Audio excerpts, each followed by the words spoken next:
Hello, how are you? This is my lemon tree. I'm going to move you in a little closer. Beautiful blossoms. Move you in a little closer and you can see the beginning of my lemons. Now these blossoms smell so good. I mean, it's like a fresh spring day with just all of the aroma floating around in the air. But I learned something new because I had never grown a lemon tree in my life. You know, I always admire fruit trees, orange trees and lemon trees, but again, I live in Wisconsin, so I'm trying to figure out, well, how can I grow a citrus tree here in this cold place? So I bought one. This was last spring or summer, and brought it in the house because, you know, it's too cold out during the winter. And I wanted to make sure that the lemons grew on it. So I had to learn how to hand pollinate my blossoms. Okay? So if you look inside here, if I can find it right there, that is the stigma, and the little fluffy things around it is called the stamen. And so you take the little powder from the stamen and you put it on the stigma. And that's what I did. Hand pollinated a few of these. And so we will see how it works out. But I was looking at this the other day, and I could see at the base of some of the blossom a little greenery. Let's take a look at this one. I don't know if you can see it. See, can I get a different angle to it? Well, that's not working. Let's go to the other side.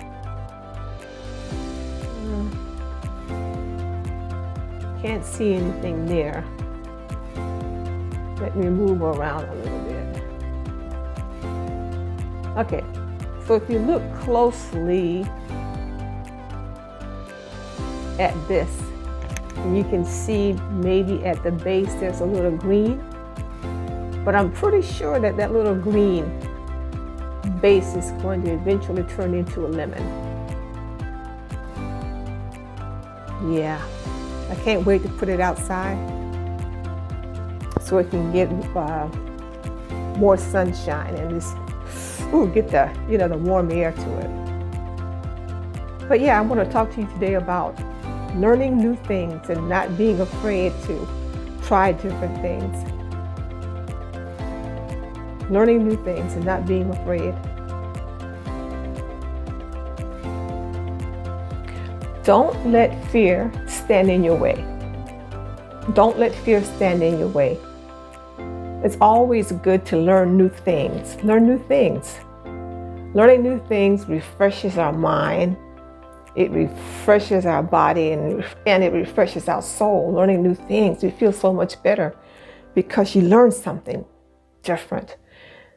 When you don't learn or you stay stagnant, that wears you out because then you become listless and you slip into despair and you become hopeless. That's not a good way to live.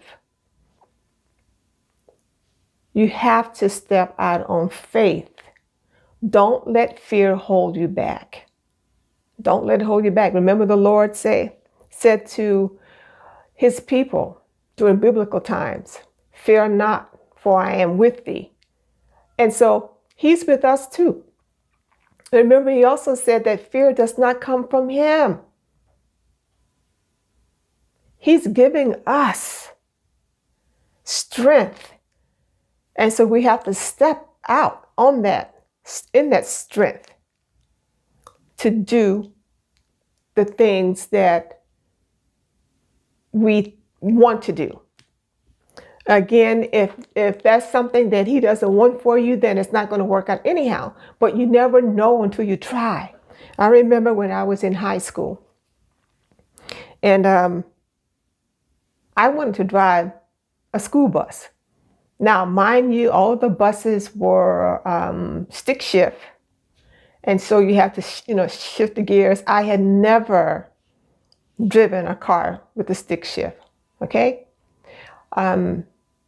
But I wanted that job. I mean, I thought about it and I said, oh gosh, I could do so many things if I drove bus. I could have open up my own little bank account, have my own little monies and do the things, that I wanted to do. So I said, okay, I'm going to give it a shot. I told my grandma and my mom, I'm going to try for a bus. Now at the time, my older cousin, he had a bus. And so, I'll get to that later. But the first step in becoming a bus driver, I had to pass a written test. So, my instructor gave me, excuse me, he gave the students who were interested in becoming bus drivers a little pamphlet, and it outlined all the, the rules and regulations, stuff that you had to go through in order to drive the bus. So I took the test and I passed it. I said, oh, okay, it's looking good. But now the second part came up and I had to go out on a road test. So my older cousin that I was telling you about, he had a bus route. And I remember going out one day, and this was like 2 days before I actually had to go out on the road test that would determine if I got my bus license or not. But anyhow, I went with him on this route, and after all the students were off the bus, he let me get in the driver's seat, and I was able to practice shifting the gears and stuff that one time. So then fast forward 2 days later, there were a couple I'm thinking maybe about 8 or 9 students on the bus. And so our instructor, one by one, we each got in the hot seat and it was our turn to drive. And so in my mind, even before that, I just practiced the steps, I got to do this, I have to do that. And I just imagined myself, shifting those gears without the gears scrunching, or scraping. And so when it was my turn to get to drive, I stepped up and said, okay, I'm saying to myself, okay, let's go. And so the instructor was on the seat behind me on the opposite side of me, but on the first seat. And so he, showed me where to go. And I just thank God he was with me even then. He was with me because I didn't scrape the gears one time. Didn't scrape it one time. And I remember the instructor